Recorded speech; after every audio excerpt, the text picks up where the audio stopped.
up, guys? So we are finally back to working on this go-kart. So in the last video we had the frame all cut up, we took our dimensions and tacked it back together right where we wanted it. This week I think I'm going to try to throw the back axle on, kind of get the brakes lined up where I think they need to go and that drive sprocket where it needs to go, but then I'm going to put that body back on and see how it fits up. That's where we're going to start. We'll see how far we get. Another thing worth noting, I have my axle. It's obviously way too long now, so this is going to have to get cut down. But our hubs have an open end on them, so I'm just going to slide this the whole way through. We'll have a piece of that axle hanging out, but that's not a big deal. I'm not going to cut it yet because I am not entirely sure if everything's going to work out. I want to get the seat, I want to get that motor all mounted, and everything kind of lined up before I cut that axle. Once I cut that axle, there's really no going back.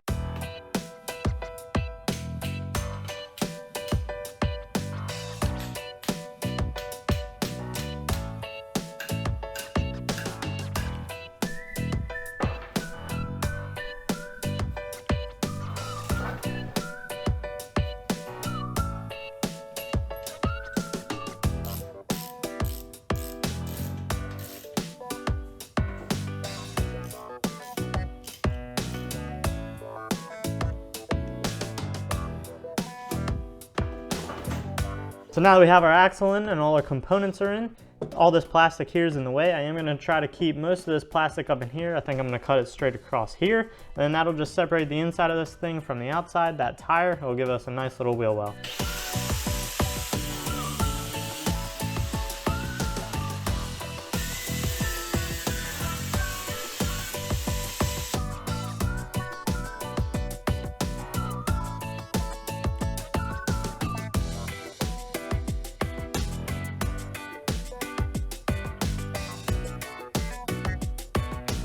I've been watching people build these things online for a long time now, and I always knew space was pretty tight, but it wasn't until I actually started building one myself that I realized that there is absolutely no room to put anything in here. We still have to put an engine, we still have to somehow link that engine to that axle and get a seat and pedals in here. I don't know how we're gonna do it, but we'll figure it out. In the back here we have our rotor. It's not tightened down and it's still hitting this plastic. I'm gonna deal with all that later, but I'm going to try to push this rotor as far over as possible, and I'm also going to try to take this drive sprocket and push it as far over to the outside of the vehicle as possible. Now what that's going to let me do is push this seat to the back of the vehicle as far as possible, giving us the most legroom. And we can see that the back of the seat right here in the middle is the furthest point out, and then it starts to slope in. So by moving all these components further out, we're going to gain more room and be able to push that seat that much further back. It won't give us a ton of room, but I think it'll help. For right now, I'm going to take that seat out, I'm going to take the body off, and we're going to start looking at those brakes. In order to get the brakes mocked up, I am going to have to use this caliper. When I tore it apart, I left it connected to the pedals, so I am going to have to remove this brake line. I will lose all that brake fluid, but that's fine. We're going to be replacing that anyways. So I'm going to get that done, and we'll go ahead and get that on the frame.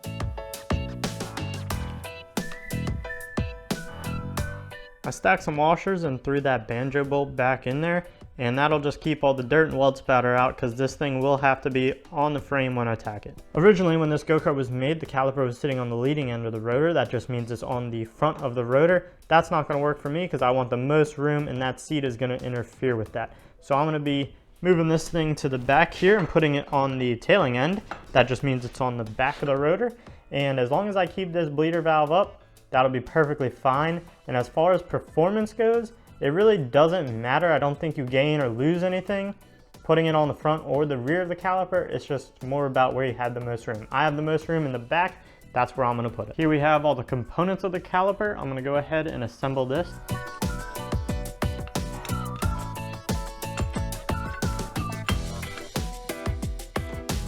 I completely forgot about it, but I did have to throw in these pads, and that just shows me exactly where this caliper is sitting on that rotor. Now these brackets are going to be a little bit tricky to install. I have this one pushed as far over as possible, and you can see it's butting up against that bearing one. That's all good. And this bracket was cut off the tube on the other side, so everything matches up pretty good. I don't have any weird gaps. Now this bracket over here was cut off the tube, and then the other part of it sat on this flat triangle plate. So this part was on the tube, this part was on that flat triangle plate, and you can see it's given us this really weird gap here. So I don't exactly know how I'm gonna fix this, but for now, this is what I'm thinking. I got this little piece here, and I'm just gonna tack that into this area here and fill that gap. and that'll just really help strengthen up this bracket and make this whole assembly very strong. Now that I have a good idea of how all this is gonna go, I'm gonna pull it off and clean up those brackets.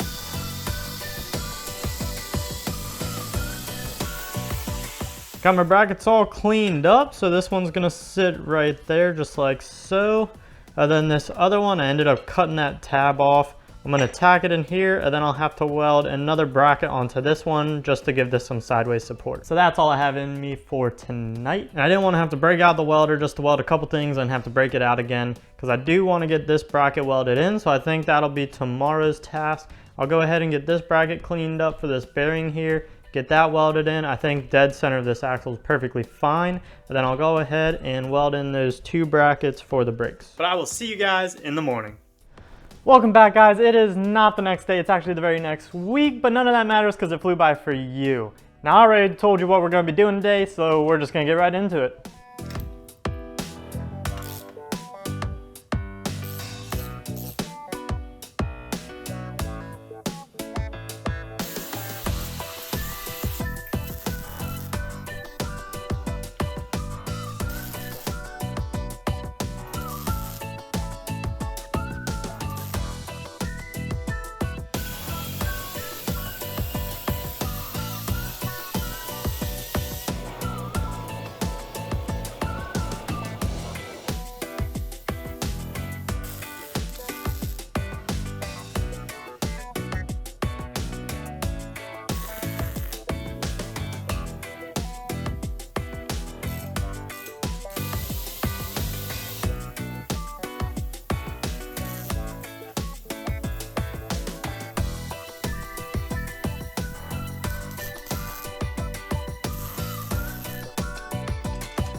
Alrighty guys, so this axle is back in the go-kart and our middle bearing is finally attached to the frame, so it's not just flopping around in there like it was.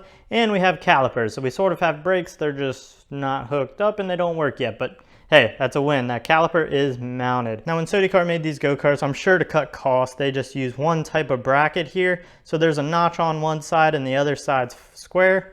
And then on this end, they just flip that bracket around, so you have the notch on the outside, this end's square. And this bracket was the exact same way, but being that it was in the middle, one side would have had to take that notch. So I kind of went above and beyond and welded that in just to get rid of that notch. I think it looks cleaner. That's really all it does, is just gives me a cleaner look, but I'm happy with it. So this middle bearing bracket is in. It was also just a hair too short. So you can see it introduced some gaps, but we'll be able to weld those no problem. Now our caliper, this bracket here was exactly as it came out of the go-kart. We did have to modify this bracket. I added a weld in here and attached this little triangle piece. Pretty successful day. I'm leaving it off there. So I hope you guys enjoyed that video. Make sure you hit that like and subscribe button, and I will see you on the next one.